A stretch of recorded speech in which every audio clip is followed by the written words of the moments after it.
Hello, welcome back to my channel First Aid for Mental Health. I am Dr. Fawzi Shamshad, an international life coach, your mentor, guide and friend.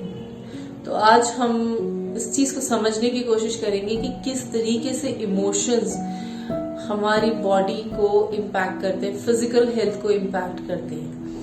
हाँ, actually में अगर हम देखते हैं कि अगर हम किसी चटपटी चीज के बारे में भी बात करते हैं ना, कि हम कोई चाट खा रहे हैं, उसपे बहुत सारे स्पाइसेस डाल के, नींबू डाल के उसको बहुत मजे से एंजॉय करेंगे, तो वो सोच से ही हमारे मुंह में पानी आने लगता है। Means just a simple thought create that secretion in our mouth. तो it is so simple to understand कि ये हमने सोचा और मुंह में पानी आ गया। सिमिलरली जब हम सोचते हैं कुछ निगेटिव, और वो जो सिक्रीशन हमारी बॉडी में होता है, that impacts our physical health. ऐसा नहीं होता है कि आज ही हमने कुछ सोचा और उसकी हमें फौरन कुछ ना कुछ इम्पैक्ट देखने को मिल गए। नहीं, जो हम निगेटिव इमोशंस होते हैं उनको हम लॉन्ग पीरियड ऑफ टाइम अपनी बॉडी में नर्चर करते हैं, तब जाके हमें हमारी फिजिकल हेल्थ इम्पैक्ट होती है।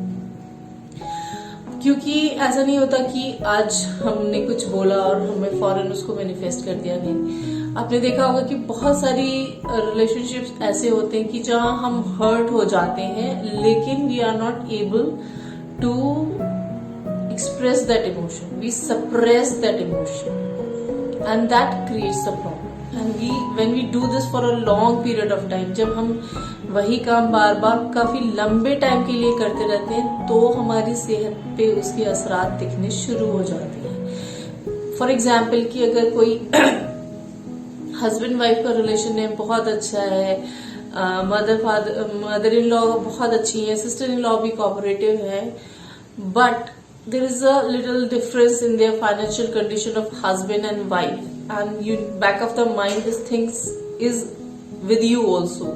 आपको भी पता है कि हमारे फाइनेंशियल स्टेटस डिफरेंट है, बट डायरेक्टली और इनडायरेक्टली कभी भी आपको ये सुनने को मिल जाता है कि the husband is more rich और आई एम मोर रिच, कि मेरा बेटा ज्यादा अमीर है। इस तरीके से कोई भी बातें की जो आपको हर्ट कर जाती हैं, जो आपको डायरेक्ट नहीं की जाती हैं, taunt you in some way that says कि हम तो फाइनेंशियली रिच हैं, तुम्हारे घर वाले ऐसे हैं, ये हैं, वो हैं।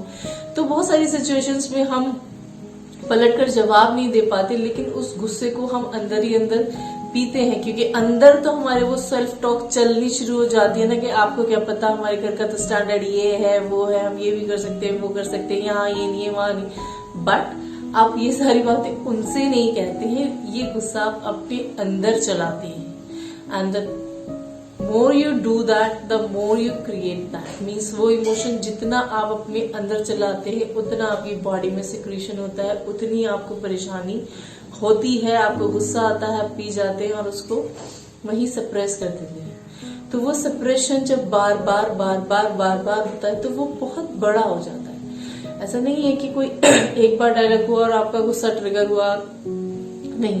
फिर जब ये बहुत ज्यादा हो जाता है, तो होता है कि कभी हमको किसी ने कुछ बोल दिया तो हमें एंग्जाइटी होने लग जाती है, हमारा दिल घबराता है कि यार फिर वहीं जाना है, उनके घर जाने से तो मुझे घबराहट होती है ना, उससे बात करने से तो मुझे घबराहट होती है। Means you are created that anxiety feeling in yourself and you are not identifying it.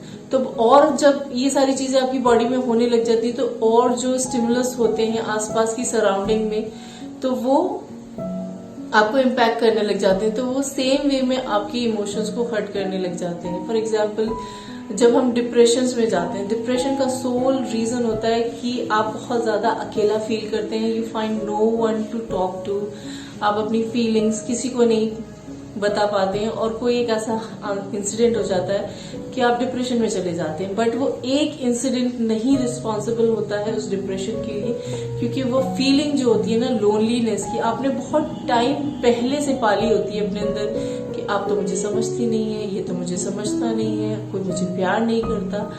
तो ये सारे इंसिडेंट्स जो पहले लाइफ में धीरे धीरे हो चुके होते हैं, वो आपके अंदर बहुत टाइम तक जमा हो चुके होते हैं, वो आपका बिलीफ बन चुके होते हैं कि nobody will understand me, और आप अपनी फीलिंग्स नहीं शेयर करते हैं, you just store them inside you.